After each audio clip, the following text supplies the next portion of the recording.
Is God is always working on your situation. He is, no matter what it looks like, He's always working on your situation. Sometimes, and y'all, I have notes for the people who follow me because if I don't have these notes, I will ramble. So if you see me looking, that's what I'm doing. All right. Sometimes God will put people in your path who is a destiny helper. And you might ask, what is a destiny helper? That is somebody that is put in place to get you where you need to be, where you can live out the purpose that God has over your life. Okay, so if there's a promise that He's giving you, whatever the promise is, and you know in your heart He's confirmed that that's the promise, He will send people along your path to get you where you need to be within that promise. All right. So we all have heard of God using our enemies as our footstool, or our enemies to bless us or whatever. But let's discuss that He will use a trusted friend too. All right, so that's one thing that I like about the Father, is that He works in a myriad of ways. He can use your enemies, He can use your family members, He can use friends. He's kind of spontaneous. He's God. He can do that, right? So this brings me to a story in the Bible about King David. Okay, I'm gonna be doing a 4-part series on this story in the book of Second Kings on King David, and how he was up against the enemy, but God was working in this situation. It'll be a 4-part series. I've broken it down because I want to make it digestible for my people, right? So let's discuss Second Samuel chapter 17. I like, that's my cat, y'all. That's my cat. I'm not about to re-record this. All right, so I like how sometimes the Bible is not telling us how to live or giving us instruction on what exactly we should do, but it's telling a story. It's telling a story of, someone else's journey.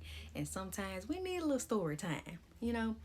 So David was in a situation after this scandal that he did with Bathsheba, which is very entertaining. But I digress. If you want to know about that scandal that he did with Bathsheba, just look it up. Very interesting. So his son turned on him. His son name was Absalom. Absalom. I don't know if I'm pronouncing it correctly. Yeah. So his son, David's son, his name was Absalom. I don't know if I'm pronouncing it correct. But his son ended up rebelling against him, so he became his enemy. His son was trying to kill him. All right. So he turned his back on David. Not only did he do this, but he tried to conspire against David.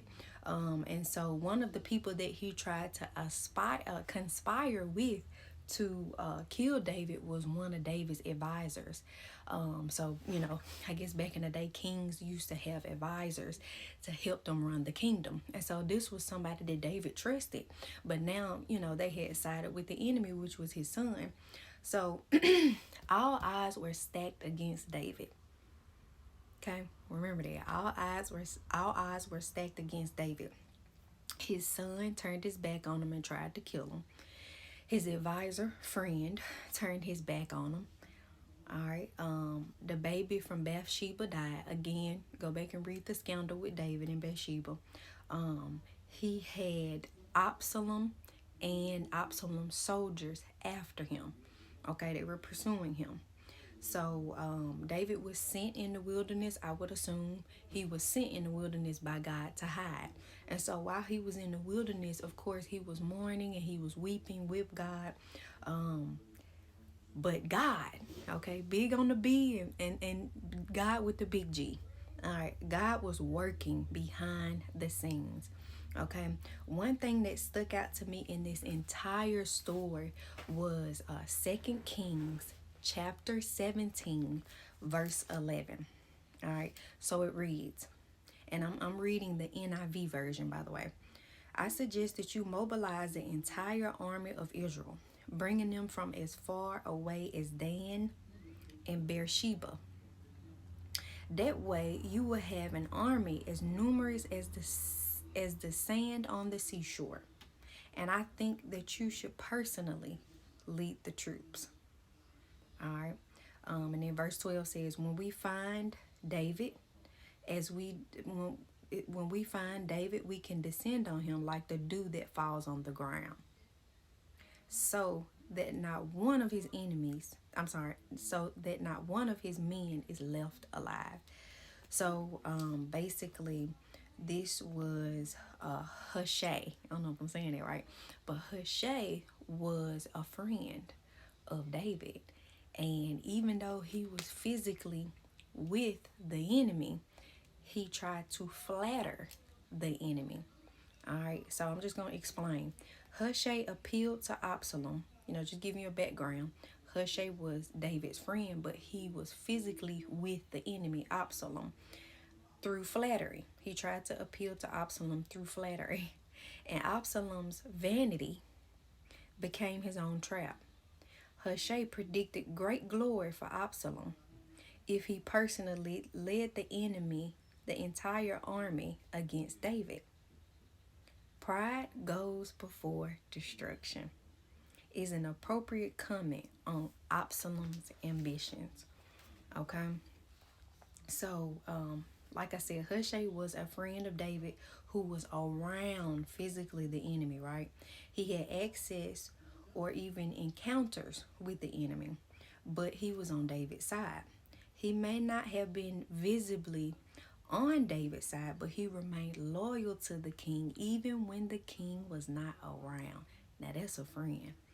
Okay.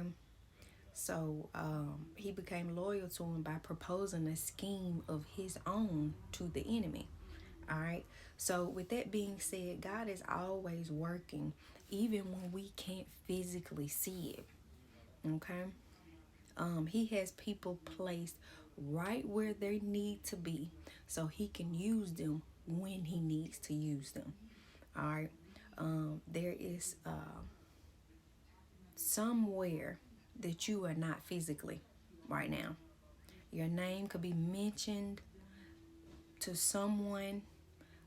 Your name could be mentioned by someone who is vouching for you in a room that you are not physically in. Okay. You may not spend time with this friend every day. You may not even talk to this friend every day. They may not physically be where you are, but they will remain loyal to you because He's using that person for His intended purpose. Okay, so God placed them there, and so with that being said, I hope this encouraged somebody. I hope everything is everything with everybody. And go and help somebody. All right, y'all. Peace.